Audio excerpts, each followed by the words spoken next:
म अहिले सरकारका मन्त्रीलाई भन्न चाहन्छु अगाडि राखेर तपाईहरु बस्दै गरेको घर 24 घण्टामा खाली गर्नुस् ल सक्नुहुन्छ। सत्ता र शक्तिको आँटमा कसैलाई जोगाइदैन भने आज सत्ता पक्षका मात्र होइन मन्त्री परिषदका सदस्यसम्म हुकुमवासी भएका प्रत्यक्ष प्रमाणहरू बाहिरिएका छन्। आज त्यहाँमाथि डोजर किन छ? संसदमा बोलिने कुरा भनेको रन्दा पार्कको चौतारामा बोलिने हो। यसको आफ्नै मर्यादा छ र यसको आफ्नै महत्त्व छ र यो कार्यान्वयन हुन्छ भनेर बोलिने हो। राज्य जहिले पनि शक्तिशालीको पक्षमा उभिने हो। राज्य निमुखा र कमजोर नागरिकको सहारा बन्नु। सम्माननीय प्रधानमन्त्रीज्यूलाई सम्माननीय सभामुख मार्फत म भन्न चाहन्छु, माननीय प्रधानमन्त्रीज्यूलाई राम्रोसँग थाहा छ सुत्केरीको व्यथा भनेको के हो।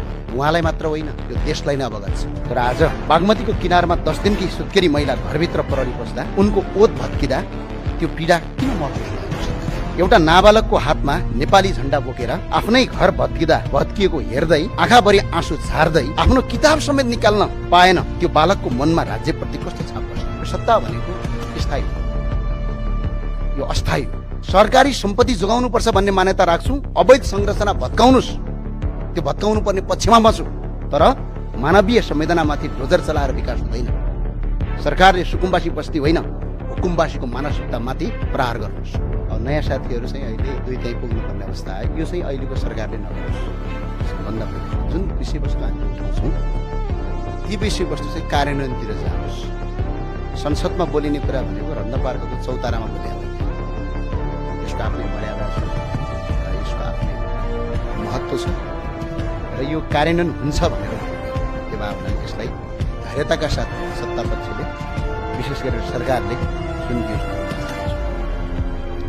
सम्माननीय सभामुख महोदय, आज यो संसदको रोस्टरमा उभिँदै गर्दा सत्ता पक्ष, सरकार, प्रतिपक्ष र विश्व जगतलाई भन्न चाहन्छु, हामी गाउँबाट आएको मान्छे हो।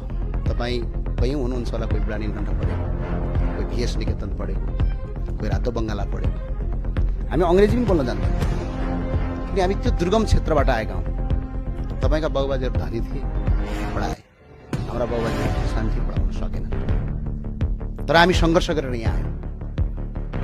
त्यो सङ्घर्षको एउटा आँसु हुन्छ, राज्य कसलाई चाहिन्छ? यो सुन्नुपर्ने कुरा हो, यो अहमता होइन।